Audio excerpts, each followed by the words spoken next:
In the month of July, leaders from across the country gathered for more than just another retreat. They come to step away from the noise, to challenge themselves, and to grow alongside people who refuse to stay comfortable. This year, that journey led them through one of New York's most iconic hikes, the Lemon Squeeze at Mohawk Mountain House. But this wasn't about reaching the summit. Every narrow passage became a lesson. Every obstacle became a conversation. And every step became a reminder that leadership isn't revealed when the path is easy. It's revealed when the path gets narrow. It's leading when the path gets narrow. So we spent a lot of time yesterday talking about leadership, and leadership doesn't really reveal itself when the path is wide and easy and scenic and pretty. It reveals itself when the path gets tight, when it gets difficult. Aaron talked about wanting to be on a warship, not a cruise ship, in changing times. And if you think about that analogy for a minute, it's like when our military is preparing men and women for leadership, they test them. So we've got, Hell Week and, these intense boot camps, and they're all designed to stress test you because that's when leadership will show up. So the first lesson I have for you, I'm going to cover 3 different lessons on this walk. The first lesson is that the path will get narrow for every leader. And that's kind of why we picked this path and what we're going to go through. And the question you need to be asking yourself that you can ponder until we have our next stop is where is the path getting narrow for you in your business or leadership right now? Where do you feel the constraints? Where do you feel that?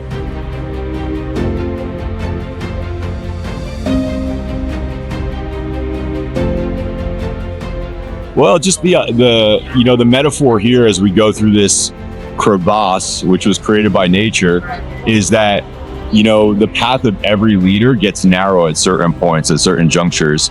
And it's our ability to move into that uncomfortable space and actually lead others through it that will ultimately determine the effectiveness and the altitude of our leadership.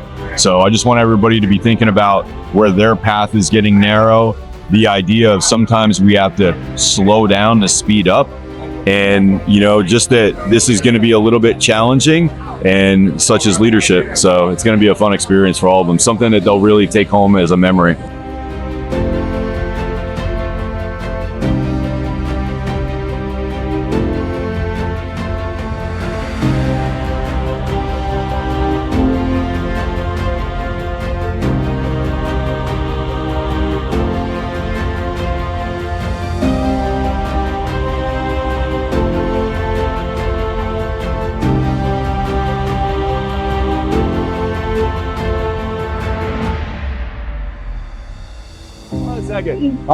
So we got lesson number 2. You cannot rush through tight places.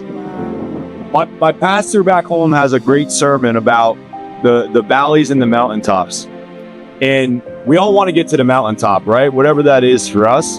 And a lot of times we find ourselves in a valley and we're trying to rush through it. And you ever notice sometimes in life you feel like you're up, you're down, you're up, you're down?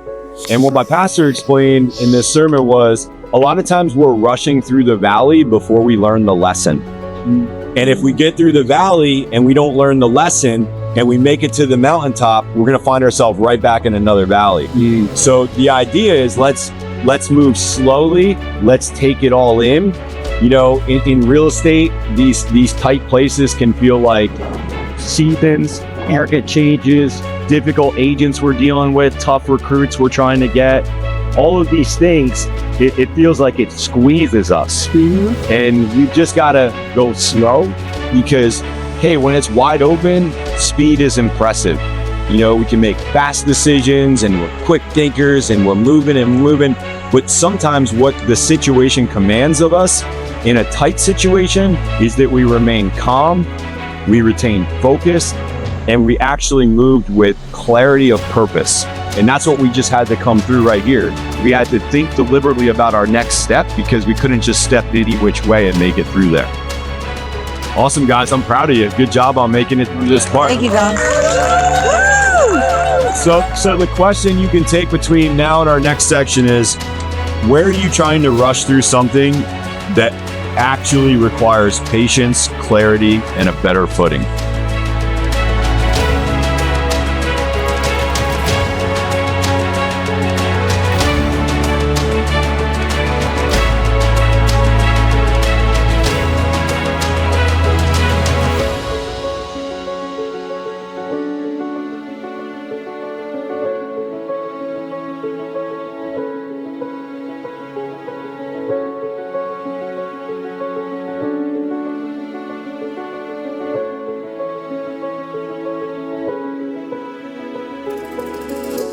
We made it to the top. We made it to the summit. Many of you are wearing your Leadership Summit t-shirt, so it's appropriate. Welcome to the Tower of Mohawk. It's a really awesome spot. This is the highest point. Yeah, this is. Yep. And you got basically the Shawangunk Ridge, and you have valleys on both sides, and you can see this tower for, forever in both directions. So really, really cool spot, really special spot to us that are from here. So the third lesson is not everything you carry here can fit through the next passage. So we just came up through this labyrinth, if you will, this lemon squeeze. And yesterday after the conference, I noticed that Jose and Ricky were walking around property and they had their backpacks with like all their gear in it. Like, you imagine trying to go through some of those squeezes with that pack on, but that pack is what got you here and got your stuff here. But it's not what's going to get you through to that next passage. So, I really enjoyed, where's Jose? I really enjoyed your talk yesterday, and you were being just open and transparent and vulnerable about some of the successes you've had and kind of where you're at now. And at one point it came up that you've been using the same CRM tool for, over a decade. And you're just at that point now where you're like, based on the amazing growth we've had in my business, I need something different. I need a different tool to get me to the next stage. And that's something that so often occurs in our leadership journey. And I was talking to Jack earlier, and I'm like, a lot of times we get asked, like, what was it that got you from here to there? And it's not any one thing.